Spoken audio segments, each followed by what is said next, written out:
Vamos à matéria, pessoal. Eu achei essa matéria muito intrigante, por sinal. Por isso que eu quis trazer ela para vocês. Além que é de um jornal japonês que influencia aqui no Japão, né? Então nada mais justo trazê-la também. China se torna a primeira economia a crescer desde a pandemia. Pequim.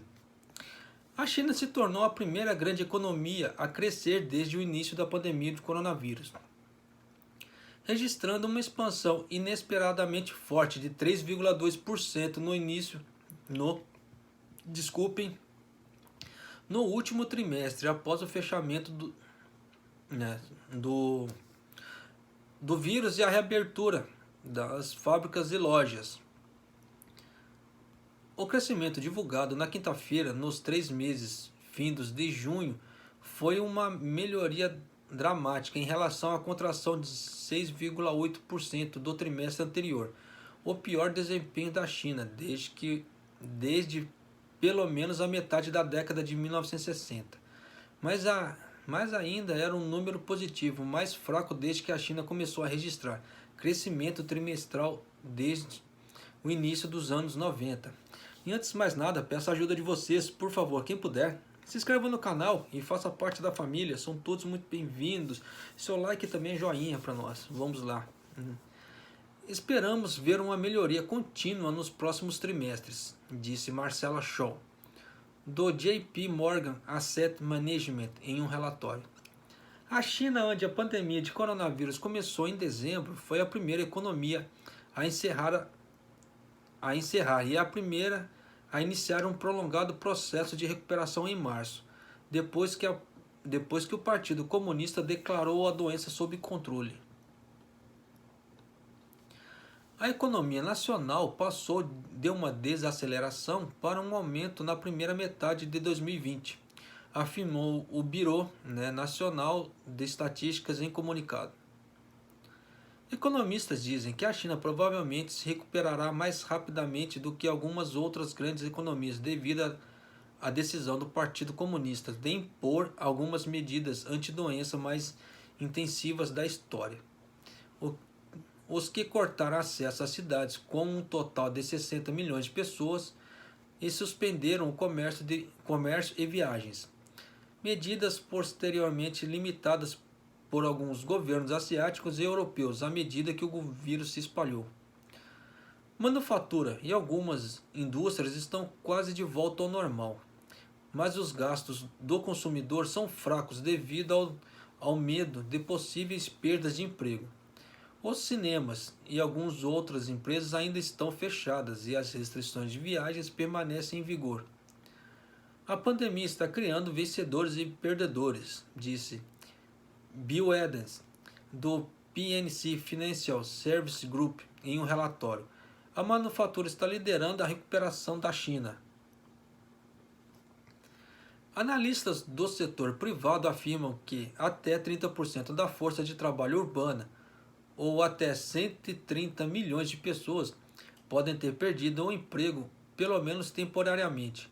Eles dizem que até 25 milhões de empregos podem ser perdidos para sempre este ano. O partido no poder prometeu em maio gastar 280 bilhões, no caso de 30 trilhões de ienes, no cumprimento de metas, incluindo a criação de 9 milhões de novos empregos, mas evitou a juntar-se aos Estados Unidos e ao Japão no lançamento de pacotes de estímulo de $1 trilhão ou mais devido a preocupações de aumentar a dívida chinesa já alta.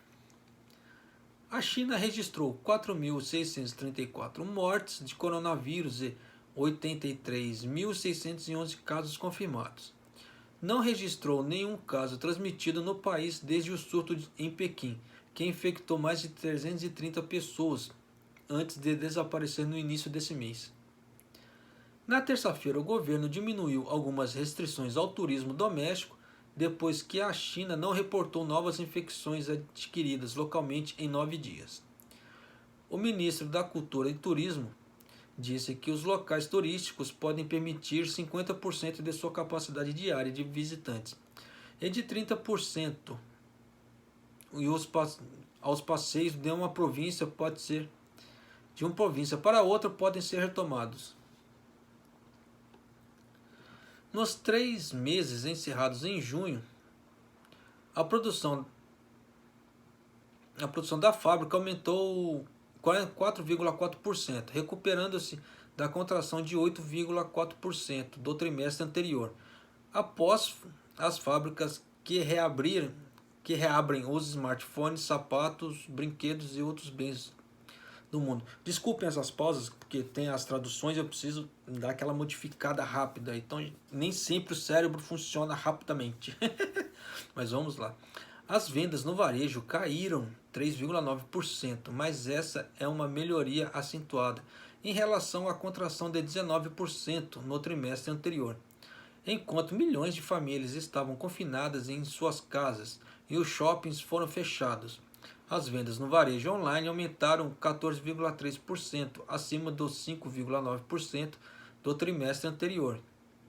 As exportações de junho cresceram inesperadamente fortes, 0,4%, mas ainda estão abaixo dos 3% na primeira metade do ano.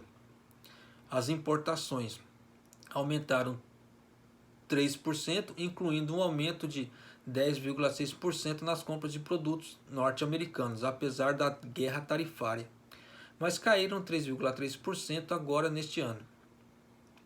Os analistas alertam que exportadores devem enfrentar um novo declínio na demanda, à medida que as vendas de máscaras e outros suprimentos médicos diminuem e os varejistas dos Estados Unidos e da Europa cancelam os pedidos.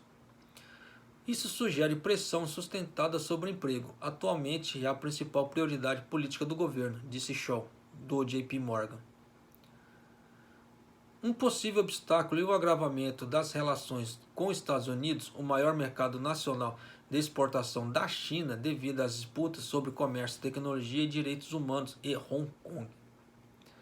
Os dois governos assinaram um acordo em janeiro para adiar novos aumentos de tarifas em sua luta pela ambição tecnológica e pelo superávit comercial de Pequim, mas a maioria dos aumentos já impostos permaneceu em vigor. Então vocês viram que não serviu de nada, além que a guerra comercial dos dois está muito forte. E os Estados Unidos estão angariando aliados, tipo Austrália, Grã-Bretanha, estão se unindo aos Estados Unidos. Tanto que a Huawei está sendo boicotada fortemente nesses locais. Mas é isso aí. Se gostou do vídeo, deixa seu like, compartilhe com mais pessoas se você acha necessário, porque as pessoas têm direito à informação também, acredito eu. E quem puder, se inscreva no canal, por favor, dê essa força para nós e receba as notícias em primeira mão. Um abraço, até mais!